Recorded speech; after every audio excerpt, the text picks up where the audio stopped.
Hey everybody, it's Coach. And Mrs. Coach. This is CoachCastTV, and today we are returning to one of Coach's favorite groups, well, my favorite group, AC/DC. And I've heard numerous times the song we're reacting to today, but Mrs. Coach has never heard this song. Nope. This is a song called Through the Mists of Time. It's the official music video that we'll be doing, and this one is different than what you think you know about AC/DC. I don't know. I know about as much as my people. You know they're hard rockers. Yes, that's all I know. And they bring it and just smack you in the face. We've reacted to 2 songs? Yeah, 3. 3. The first one I liked. The last one we did wasn't my favorite. Yeah, I think we did 3. Back in Black was actually blocked, and it's on our Patreon, which, by the way, is patreon.com/CoachCastTV. If anything we do gets blocked, we'll put it on Patreon. And I know that their label's bad for blocking, so this one might end up there too. But the reason we're doing this is that you said you had a little bit of trouble with Brian Johnson's voice. Yes. And that's not unusual. A lot of people, when I've watched reaction videos, have said that. However, this one is not as hard and in your face. You may appreciate this one more because it's a memorial, essentially a tribute to Malcolm and Bon Scott, who passed away. Okay. Okay, and so this is a little different. Okay. And it hits different Okay. than their normal stuff. So I thought we would try this because you initially did not like the sound of Wasp's Blackie Lawless and his voice. But after I played you a few slower songs, you said, oh, I can appreciate the texture and everything in his voice. Brian Johnson's voice, it's the grit that you hear. And I know, I gravitated toward Marco's voice, but it may just be the tone and the type of song that just didn't hit right with me. Right. So we'll see if this one does. We'll try it and see. If not, I get to listen to AC/DC, so it's a win either way. We'll have this for you coming up next. All right. So remember, just take it for what it's supposed to be. Okay. And just absorb all of what's happening. Okay. Okay. Here we go.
This one, his vocal tones sound different. They sound a little bit, I guess, calmer is what I would say.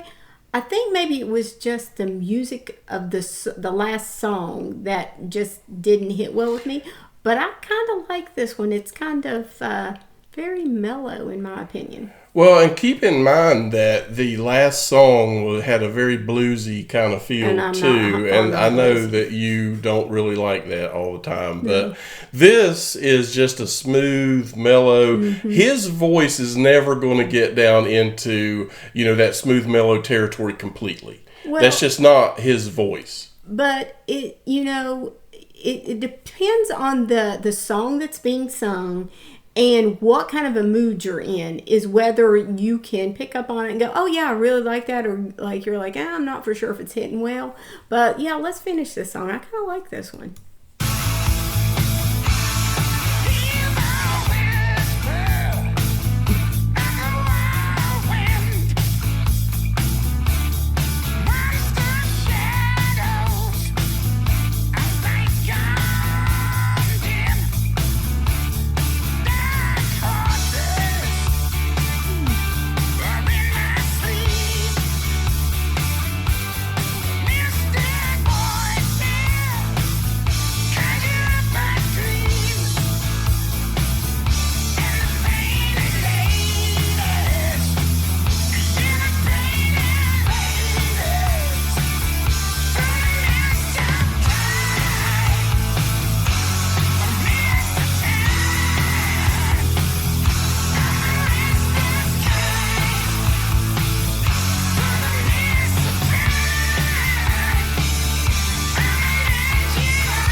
think this was a really nice tribute.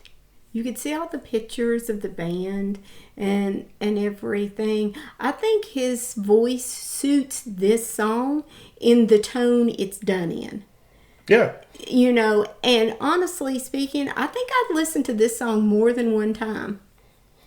Well, first of all, Coach is a genius.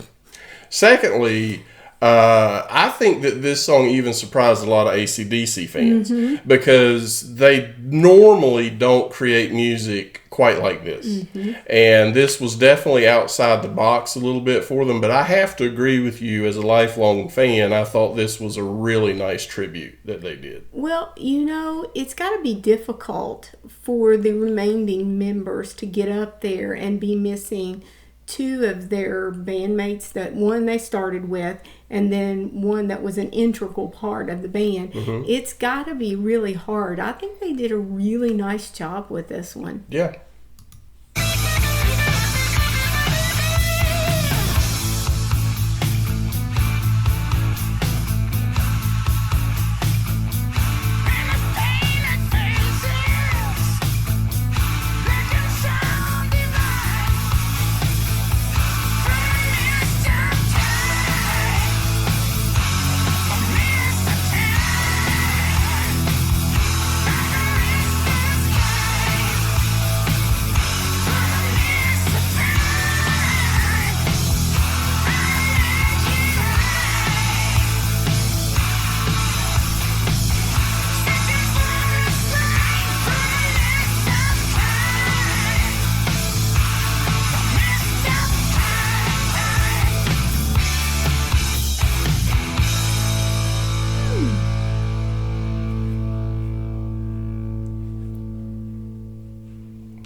Go. That was sweet.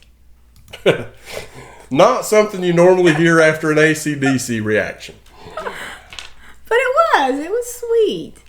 And okay, my question to the viewers are, who is playing the bass guitar now with them? Because that wasn't Malcolm, because he's no. Malcolm is rhythm guitar. Okay, well, whichever and one. so Stevie, their nephew, plays rhythm guitar now. And, you know, they're getting up there in years. Yeah. And they're still doing some touring. Hey, you gotta give them props to be still doing what they love to do at their ages. I mean, that says a lot. And I know you've told me that AC/DC has a massive fan base and they're very loyal. You've got to give some appreciation to that kind of music if it stands the test of time. And I mean, I've heard Thunderstruck because it's been played at multiple football games and you're always watching sports and everything. And that song I like. But it's very unique to see their fan base be so loyal for such a long time. That's just awesome. Well, their logo, you see it on T-shirts and hats and everything when you go out, and it's something that they, like you said, they have stood the test of time. And if they're touring today, it is not because they have to. No. It is because they enjoy what they do. They don't need the money. They definitely don't need the validation. They just do it because they enjoy being with their fans. And I think that's cool, regardless of how old that they get. So age is just a number anyway. And some, sore muscles and kinks in your back and all those things. But anyway, I am glad that you enjoyed that song, because if you didn't, I was not sure where to go. Although I was thinking about another song that the viewers may know called Ride On. Well, the thing is, since we've started this reaction channel, my ability to appreciate certain genres have grown, and that I'm deeply appreciative to. So, even if it doesn't resonate with me, I still have to applaud the workmanship and the craftsmanship and just the enthusiasm they bring. And, there are times where you just want a song that you just want to headbang to. Yep. I mean, even for, people like me, that's, sometimes you still got to have those. You've got to have those moments. You've got to have those moments. And AC/DC brings that. And I know they're one of your all-time favorite bands. And our son, Coach Jr., loves them too. So I raised him right. So, to that standard, even if you don't think the music resonates, you still should give it a listen. Mm-hmm. Because it's timeless, in my opinion. Yeah. You would be hard-pressed to find anybody that has not heard of AC/DC. Mm-hmm. That is one thing you can say. So, well, that went well. So, we may keep this AC/DC rock and roll train going. Anyway, if you guys would, please throw a thumbs up on this video and make sure you're subscribed. And ring that bell. And we'll be back again soon on CoachCastTV.